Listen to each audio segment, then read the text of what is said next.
महिलाओं की सुरक्षा हमारे देश में चिंता का विषय हमेशा से बनी रही है और अभी भी यह चिंता का विषय बना ही हुआ है।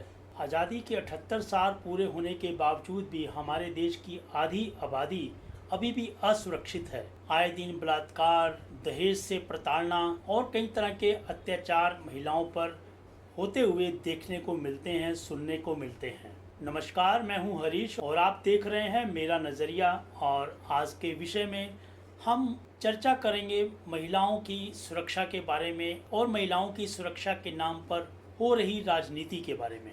देश के प्रधानमंत्री नरेंद्र मोदी जी ने सुप्रीम कोर्ट के 75 वर्ष पूरे होने पर महिलाओं की सुरक्षा के मुद्दे पर भी अपना एक नज़रिया रखा। उन्होंने कहा कि महिलाओं की सुरक्षा या महिलाओं से संबंधित अत्याचारों को लेकर के त्वरित कार्रवाई करना बहुत ही ज़रूरी है और उनकी सरकार ऐसा करने के लिए वचनबद्ध भी है। तो आगे बढ़ने से पहले सुन लेते हैं कि नरेंद्र मोदी जी ने इस विषय पर क्या कहा। मैं देश और समाज के एक और ज्वलंत विषय को आपके समक्ष उठाना चाहता हूँ। आज महिलाओं के खिलाफ अत्याचार, बच्चों की सुरक्षा समाज की एक गंभीर चिंता है। देश में महिलाओं की सुरक्षा के लिए कई कठोर कानून बने हैं। 2019 में सरकार ने फास्ट ट्रैक स्पेशल कोर्ट की स्थापना की योजना बनाई थी। इसके तहत अहम गवाहों के लिए डिपोजिशन सेंटर्स का प्रावधान है।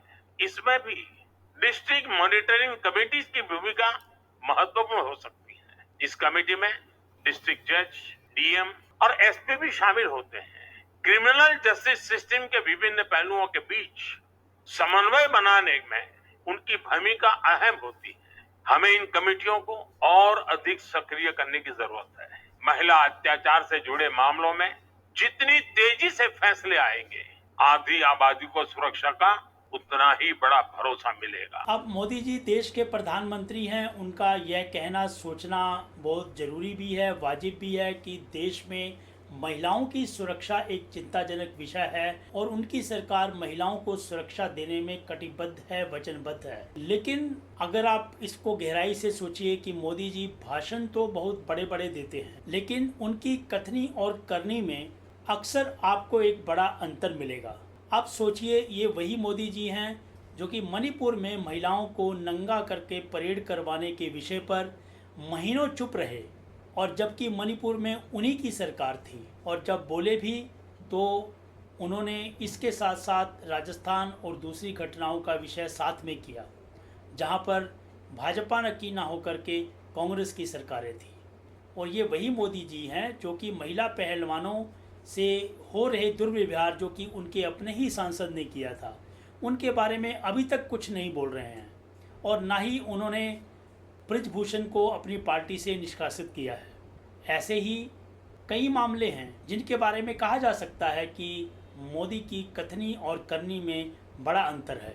ऐसे ही एक पूर्व मंत्री रहे संदीप सिंह जो कि हरियाणा में खट्टर सरकार के दौरान स्पोर्ट्स मिनिस्टर थे, उनके ऊपर भी एक महिला कोच ने बदतमीजी करने का, शोषण करने का आरोप लगाया था, लेकिन उसको खट्टर सरकार ने महीनों तक बचाए रखा और अभी जब उनके ऊपर आरोप भी तय हो गए हैं, उसके बावजूद भी वो पार्टी में बने हुए हैं। इसी प्रकार अगर आपको याद होगा, कुलदीप सेंगर जो कि यूपी में, उत्तर प्रदेश में एमएलए थे, उनके ऊपर भी रेप और मर्डर का आरोप था।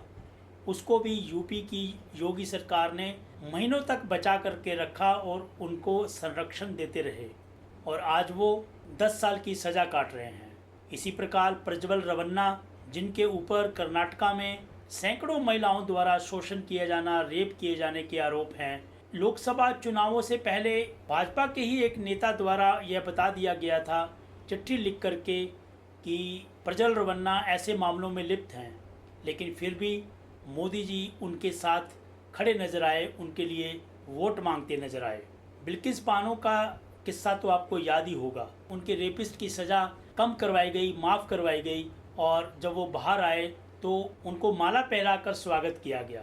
हाल ही के लोकसभा चुनावों के दौरान बीएचयू यानी कि बनारस हिंदू यूनिवर्सिटी में एक छात्रा के साथ दुर्व्यवहार करने के 3 आरोपी जो कि बनारस आईटी सेल के बीजेपी के मीडिया प्रभारी थे, कुणाल पांडे, सक्षम पटेल और अभिषेक चौहान, इन तीनों को भी कई महीनों तक गिरफ्तार नहीं किया गया, जबकि ये तीनों एमपी में चुनाव प्रचार कर रहे थे बीजेपी के लिए। और अभी भी इन तीन में से दो को जब जमानत मिल गई तो इनका भी माल्यार्पण किया गया, महिमा मंडल किया गया जेल से बाहर आने पर।